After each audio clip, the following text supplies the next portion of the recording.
Chers amis, bonjour et bienvenue dans ce nouveau podcast Import-Export. Donc là, on est encore sur du copywriting un petit peu. J'ai envie d'insister sur le storytelling qui va vous être utile donc dans vos mails de vente, que vous soyez dans le gros import ou bien dans description produit, si vous êtes dans le petit import ou le dropshipping.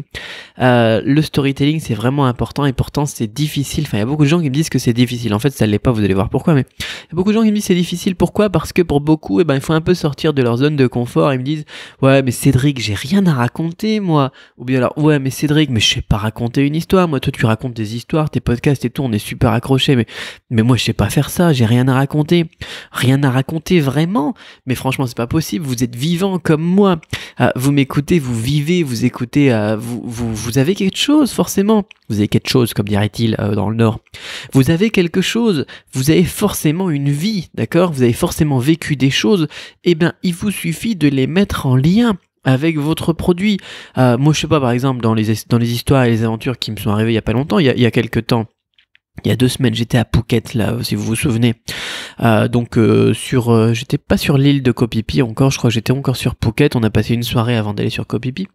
Et là, mon fils, il me fait, tiens, il y a des sauterelles grillées, des grillons et des espèces de larves et tout ça, des insectes, quoi, qui sont à vendre comme ça, comme pour grignoter, quoi. Moi, ça m'a jamais vraiment super botté de manger des insectes, hein. Mais mon fils, il me dit, bah tiens, papa, on se boufferait pas ça. Et je dis, j'allais lui dire non, en fait. J'allais lui dire non. Pourquoi ? Parce que ça allait sortir de ma zone de confort. Et puis d'un autre côté, je me suis dit, avant de lui répondre, je me suis dit, effectivement, je vais sortir de ma zone de confort. Et généralement, quand je sors de ma zone de confort, il en ressort quelque chose de positif. Ne serait-ce qu'une expérience que je pourrais raconter à mes potes et donc à vous aujourd'hui, par exemple. Même si, à première vue, il n'y a pas forcément de lien entre manger des sauterelles grillées et quoi que ce soit d'autre, d'ailleurs, je viens de le faire. Je viens de faire le lien. Le fait de sortir de sa zone de confort, comme je le disais en intro, il y a beaucoup de gens qui ont du mal à se dire, voilà, je sais pas raconter une histoire, je sais pas quoi raconter, tout simplement parce qu'ils n'arrivent pas à sortir de leur zone de confort. Et le lien, je viens de le faire pour ce podcast aujourd'hui, entre une histoire débile que Cédric qui mange des insectes et le fait tout simplement de sortir de sa zone de confort qui peut être une solution pour vous apprendre à mieux vendre. Donc, on peut partir du produit et du produit que vous voulez vendre par exemple et trouver une histoire adaptée ou même faire l'inverse. Là je suis parti moi du concept du storytelling et j'ai trouvé une histoire adaptée qui était celle-là, donc tout simplement il y a quelques semaines j'ai même filmé mon fils en train de manger ça, enfin bon, et cette histoire, donc cette façon de faire du business, d'accord ? Donc le business, enfin le lien entre faire du business et puis manger des sauterelles grillées. Dans les deux cas, on peut partir dans le sens, hein, on peut travailler sur des histoires et voir quel produit on pourrait vendre à partir de ça, hein, d'accord ? Là par exemple, je pourrais, sur mon histoire d'insectes grillés, je pourrais partir sur la vente de produits protéinés, par exemple, compléments alimentaires ou des gens qui font de la musculation, etc. Je pourrais trouver plein de produits adaptés et faire des super pages de vente en me basant sur cette histoire, ou même vidéo ou podcast de vente, je peux vous dire, ça cartonnerait. Dans les deux cas, c'est pas super compliqué, il suffit de raconter sa vie, d'accord ? Et même si vous avez vraiment pas d'histoire à raconter pour votre produit, vous pouvez toujours en trouver des histoires qui sont associées à votre produit ou à cette expérience. Vous pouvez aller chercher des témoignages Amazon, des articles de blog. Vous pouvez aussi parler de quelque chose que vous avez, dont vous avez entendu parler, tout simplement. Voilà, j'ai entendu dire que, et dans votre description produit ou votre mailing que vous êtes en train de faire pour vendre votre produit ou votre boutique en dropshipping, vous pouvez toujours dire, voilà, ouais, il y avait un tel, ou je connais une personne, ou j'ai entendu dire une fille qui, blablabla. Il n'y a pas de problème, il n'y a rien de mal à raconter une histoire si vous êtes en train d'illustrer comme ça un point spécifique pour aider votre prospect à comprendre un petit peu en quoi le produit est adapté à son besoin. Illustrer, visualiser une situation comme on en parlait là il y a pas longtemps dans un précédent podcast ou je sais plus si c'était un podcast sur YouTube ou si c'était un élément sur un contenu de la formation Shopify Quick Start. Mais rien de tel pour vendre que le storytelling, et il n'y a rien de tel pour vendre que le fait de faire imaginer aux gens dans leur tête qui sont en train de revivre le problème et qu'ils ont une solution qui est possible, qu'ils peuvent avoir comme ça dans la main. En fait, ils vont vivre le truc dans leur tête. C'était Eric Drew qui disait ça dans son livre Cashvertising. La première fois où un client, un prospect, il utilise le produit, c'est tout simplement à l'intérieur de sa tête. Il l'utilise dans sa tête quand il l'imagine tout simplement posséder ou vivre, ou quand il voit quelqu'un vivre le truc, il l'utilise dans la tête.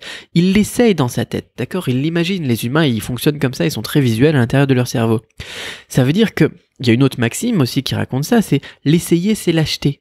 eh bien comme il vient de vivre ça dans sa tête, comme il vient de vivre votre histoire, tout simplement que vous l'avez raconté, les humains fonctionnent avec des histoires depuis des milliers et des milliers d'années, d'accord? Eh ben, il l'achète, il a envie de l'acheter parce qu'il le possède déjà à moitié. Voilà, c'est là toute la force du storytelling. Alors vous allez me dire, bon ok, j'ai compris Cédric qu'il fallait raconter une histoire, je sais où je peux en trouver, je sais comment je peux faire pour tourner le truc, même si j'ai pas d'histoire, voilà, je peux même en inventer pour illustrer un point en disant voilà j'ai entendu dire que, ou bien alors un tel machin, mais je sais pas raconter des histoires. Et c'est là qu'on revient sur mes sauterelles grillées d'ailleurs, il suffit de le faire. Il suffit de passer à l'acte, il suffit de sortir de sa zone de confort. Imaginez que vous êtes en train de raconter une histoire à un pote, tout simplement. Mieux encore, racontez l'histoire à un pote, d'accord? Racontez, moi là, comme je vous ai raconté aujourd'hui, l'histoire de Cédric qui mange des sauterelles grillées, quoi.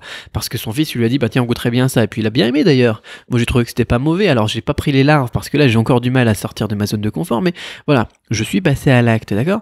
Et je vous le raconte. Et vous pouvez faire comme moi, c'est-à-dire vous enregistrer.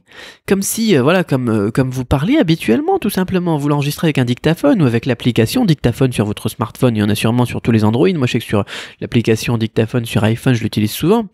Parlez comme vous parlez habituellement, tout simplement. Et ensuite, vous réécoutez et vous recopiez. Vous recopiez le script, vous écrivez comme vous parlez. D'ailleurs, petit conseil, puisqu'on est dans les conseils aujourd'hui, ça cartonne là, écrire comme on parle, ça vend d'ailleurs même mieux que les écrits de type littéraire. On en parle aussi dans la formation Quick Start, mais il faut écrire simplement, parce que la plupart des gens, eh bien, ils n'ont pas un niveau scolaire, un niveau d'éducation qui est élevé. La moyenne des gens, eh bien, ils vont avoir du mal si vous faites un truc littéraire, d'accord ? Donc autant en profiter, autant reprendre mot pour mot tout ce que vous avez enregistré, votre histoire que vous avez racontée, que vous avez inventée, ou bien alors qui est vraiment une histoire vécue par quelqu'un ou par vous. Et puis donc vous l'enregistrez à l'oral et puis vous le transcrivez, on dirait, le mot correct ça doit être transcrire, vous transcrivez ça à l'écrit. Et puis voilà, maintenant vous savez comment faut faire. Il n'y a plus qu'à passer à l'action, vous savez où trouver des histoires, vous savez comment les tourner et vous savez aussi que il suffit d'en raconter pour que ça soit correct au niveau du format. Ben voilà, il n'y a plus qu'à passer à l'action, rajouter des histoires, rajouter des émotions dans vos fiches produits, dans vos mailings, dans votre page aussi, surtout la page qui sommes-nous là, quand vous présentez par exemple dans votre boutique Shopify une page à propos ou qui sommes-nous, racontez une histoire, racontez votre histoire, comment vous en êtes arrivé là, quels ont été les problèmes que vous avez dû surmonter et pourquoi est-ce que vous avez décidé que vous allez créer une boutique et proposer ça au monde et aider les gens, d'accord? Si vous mettez juste voilà, j'ai envie de créer une boutique sur Shopify pour vendre des gadgets parce que on m'a dit que je pouvais me faire des thunes comme ça, c'est pas très vendeur. Tandis que si, et faites-le honnêtement après quand même, mais si voilà, si vous avez décidé de créer votre truc, comme moi la formation au chinois par exemple que j'ai créé, ou bien alors d'autres boutiques que j'ai créées parce que vous-même vous aviez un problème que vous avez eu du mal à surmonter et que vous êtes dit ok la meilleure solution ça serait ça mais la solution elle n'existe pas, je vais le faire. Si vous racontez votre histoire comme ça, je peux vous dire que vous allez en faire des ventes.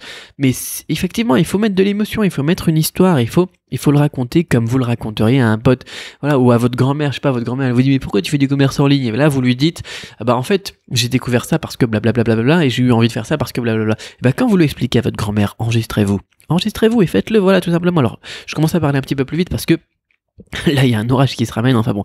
Pour plus d'informations, si vous voulez aller plus loin là-dessus, je vous ai mis le lien de la formation Quick Start dans la description, comme d'hab, je vous embête pas avec ça, là je dois filer, donc comme je vous dis, il y a un orage qui se rapproche, ici on se rapproche de la saison des pluies, ici en Thaïlande, et ça rigole pas la saison des pluies, donc je vais essayer de faire ce que j'ai à faire avant que ça me tombe dessus, moi je file tout de suite, à très vite pour un autre podcast, bye bye.